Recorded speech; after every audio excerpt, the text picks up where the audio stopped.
Bueno, Javier, y hoy enfocamos este Llena de Vida Castilla-La Mancha en clave de región, de ese 31 de mayo que celebramos mañana. En clave de región, porque mañana mismo, Bernácer, es el día de Castilla-La Mancha, así que he pensado que puede ser un buen momento para hacer un balance de la despoblación en la región, minuto y resultado de la despoblación en Castilla-La Mancha, cuando se acaban de cumplir precisamente ahora también 2 años, en abril, de la aprobación de esa ley contra la despoblación que, bueno, lo hemos dicho muchas veces, es pionera, fue aprobada de forma transversal por todos los grupos y que últimamente además está sirviendo de punto de referencia para otras comunidades del país que están apostando pues por caminos más o menos similares. Lo deseable sería que finalmente este proceso legislativo que se inició en Castilla-La Mancha con nuestra ley concluya con un gran paraguas legal a nivel de toda España, pues para tratar este asunto que nos ocupa, y que no es otro pues que en España el 90% de la población aproximadamente vive solamente en el 30% del territorio. Esto es la despoblación, ni más ni menos.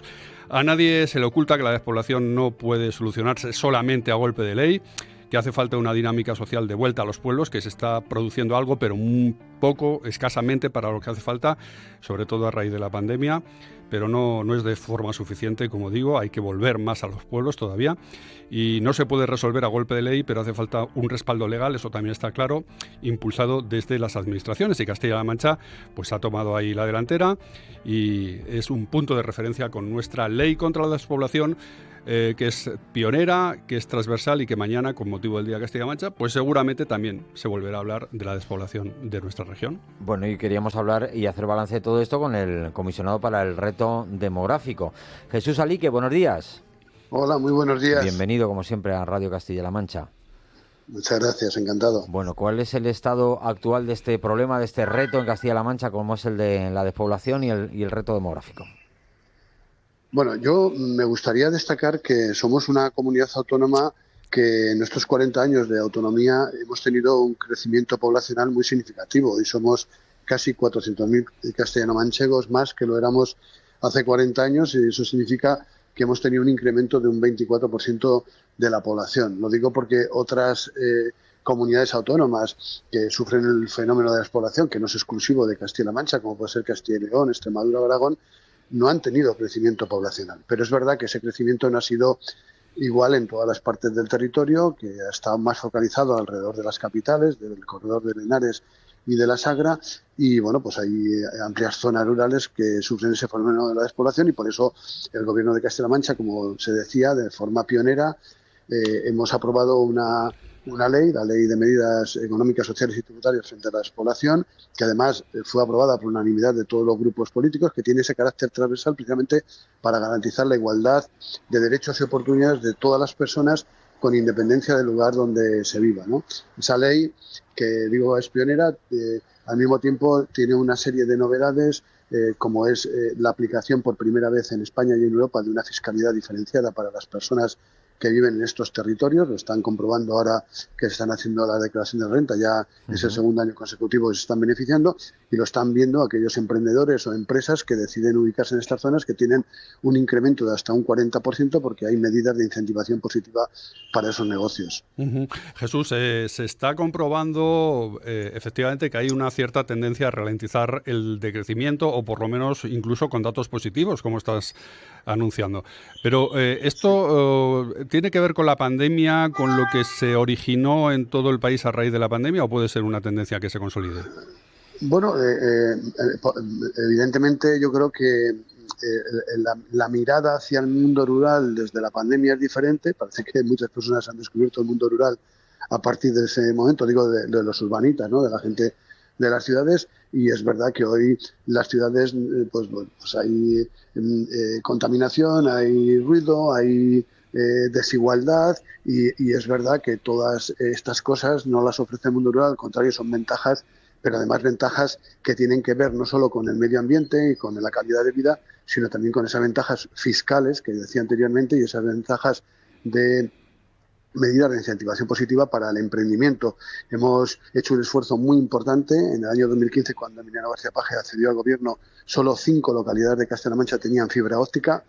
Eran las 5 capitales de provincia, y hoy hay más de 1.300 núcleos de población, a veces ni siquiera municipios, núcleos que forman parte de otros municipios. Ha hecho un gran esfuerzo. La propia ley reconoce como un derecho el que todas las localidades de la región vayan a tener fibra óptica, o ya son muchas las que lo tienen, y eso también facilita el teletrabajo, facilita también el emprendimiento en el medio rural, facilita también el ocio y facilita también mejorar los servicios públicos a través de la telemedicina, la teleasistencia o la teleformación. Es decir, yo creo que son un conjunto de medidas que hemos puesto en marcha a raíz de la ley de medidas frente a la despoblación y la estrategia que la desarrolla, que bueno, pues están produciendo ese incremento poblacional. Doy un dato, ¿no? En una provincia como Guadalajara, que es seguramente la que más incrementa población, pero solo en una parte de su territorio, parecería que solo crece ahí. Pues miren, le voy a dar un dato. Guadalajara tiene un saldo de incremento poblacional desde que está la ley en estos 2 últimos años en las zonas afectadas por la despoblación de 1.472 habitantes hoy más. Que tenemos en cuenta en ese incremento poblacional también el saldo vegetativo. Nace menos gente que muere, ¿no? Es una población envejecida. Pero si hablamos del saldo migratorio, es decir, las personas que se marchan de estos lugares y las personas que vuelven, son casi 3.000 personas más los que hoy viven allí. Es decir, el 40% del saldo migratorio de la gente que viene a la provincia de Guadalajara o que se marcha, en positivo, el 40% de esas personas van a estas zonas afectadas por la despoblación. Es decir, ya no es un dato circunstancial de la pandemia. Vemos que estas medidas que tienen que ver con la fiscalidad, que tienen que ver con ese apoyo al emprendimiento, están dando resultados, ¿no?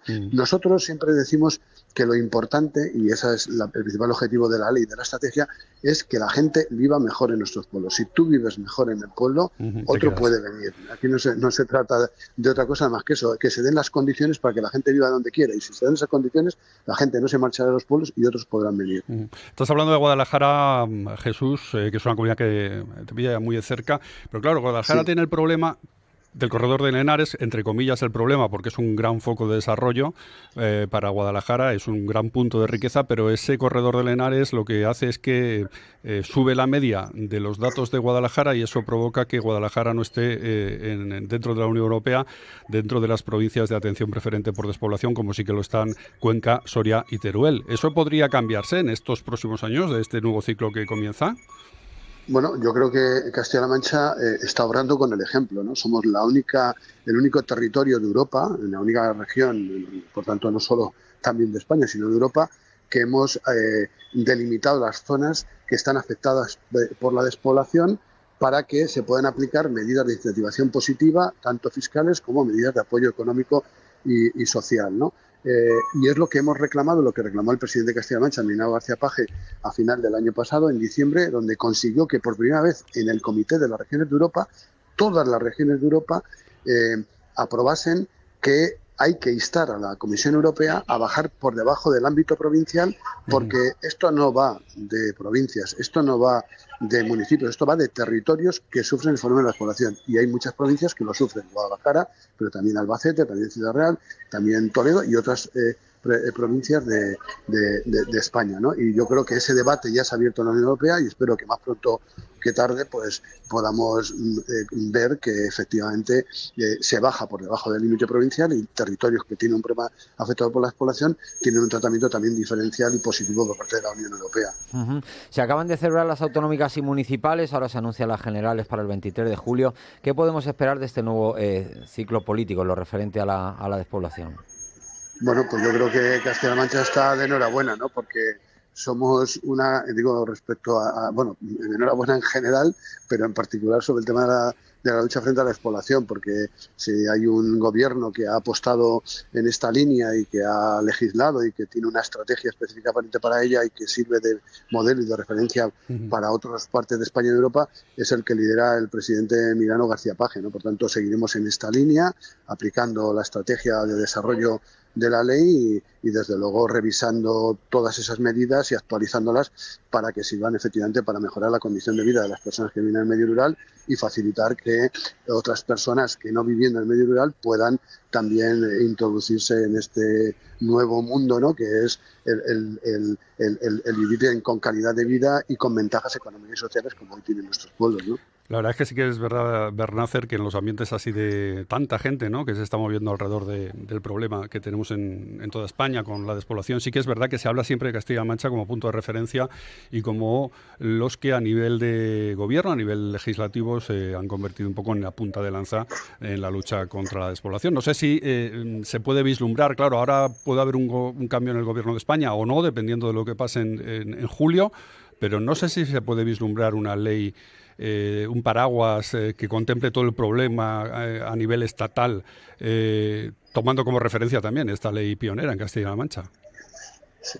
Hombre, pues ojalá, ¿no? Porque, como digo, el problema o el fenómeno de la despoblación no es exclusivo de Castilla-La Mancha, ni tampoco de España. Yo creo que es un problema que va mucho más allá, ¿no? También en Europa, ¿no? Entonces, yo creo que es muy importante que hubiese un paraguas legal, una legislación a nivel nacional y, sobre todo, más que una legislación, que haya fondos específicos y medidas específicas para luchar frente a la despoblación. Es algo que venimos reclamando del Gobierno de Castilla-La Mancha y esperemos que en esta nueva etapa, con un nuevo gobierno que no tiene por qué ser distinto al que hay actualmente, pues podamos profundizar en ello y que tengamos un marco legal y una estrategia clara de lucha frente a la despoblación que complemente las medidas que estamos haciendo hoy en Castilla-La Mancha. Sea como sea, la despoblación afecta a todo el país y claro, debe ser tema de ocupación y de preocupación para todos los partidos. Jesús Alique, comisionado regional para el reto demográfico, gracias por estar con nosotros esta mañana. Buen día. Muchas gracias a ustedes. Buen día para todos. Hasta luego. Adiós. Adiós. El otro día en el baño me puse conceptual. ¿Estoy haciéndolo bien en la vida o estoy haciéndolo mal? Una sola cosa te digo, una sola cosa insisto. Bueno, Javier, pues más la semana que viene. Hasta luego, Bernácer. Hasta luego, nos vamos.